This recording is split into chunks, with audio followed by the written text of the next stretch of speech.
It's time for the catch-up presented by GWM. A huge day of competition here in the West, starting at the box with the round of 16. Griffin Colapinto going into the nines. Pulls off a miracle with this one. I don't know how he made it. No one knows how he made it. It was one of the rides of the day and an unbelievable box cone for Griff. He doesn't know how he made it. But there was more excellence to be achieved out here. Barron Mamiya, he also looked on point. Oh yeah, all the time in the world. Absolute mastery out there. Just making it look so easy and collected out there. The local boy, he's riding high for the locals. Jacob Willcox, a huge exchange with Chianca, and he got the job done. His first ever heat out the box. He's been waiting his whole life for this, and the deepest he's ever gone at the Margaret River Pro. Good signs from the local. Oh, the Groms were frothing, and then we had the battle to survive. Crosby Colapinto up against Jackson Bunch, the winner of this one, making the CT, getting above the cut line. Oh, this thing was sudden death, and it was crazy, right? It started off with Crosby. He finally made this one count, and you can see it wasn't a high-scoring heat, but there's the emotion behind it, what it means to him. He's not only qualified for the rest of this year, but also next year.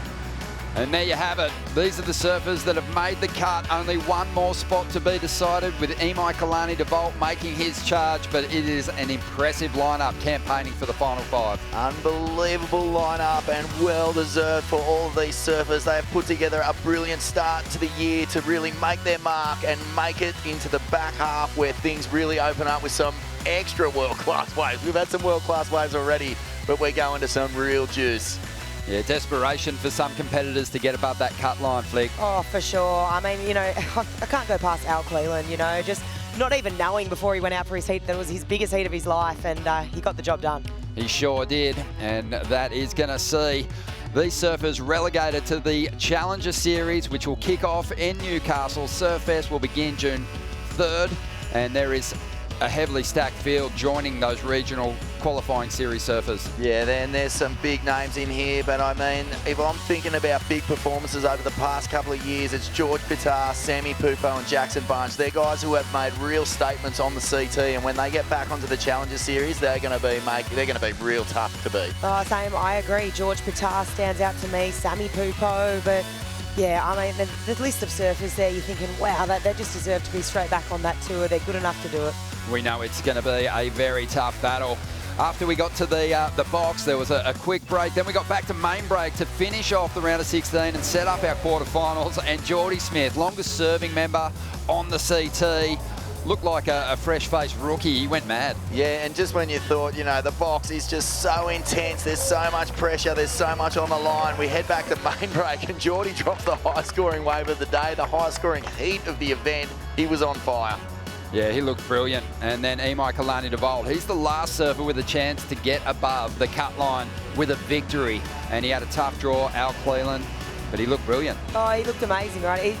It's almost mission impossible, right, for Imai right now. He needs a win to, you know, keep that dream alive. So we'll see what happens in the next few days. The quarterfinals are set here for the man at the Western Australia Margaret River Pro.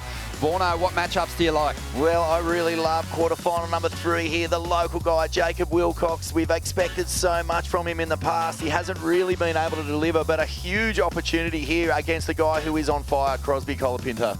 I can't go past quarter 4. You know, you got Geordie Smith, who is potentially one heat away from taking that yellow jersey. The oldest guy on a tour with the most experience, coming up against Imai, who's looked in form. He's got a lot of momentum behind him with, like I said, mission impossible almost. He's got to win the thing to keep the dream alive.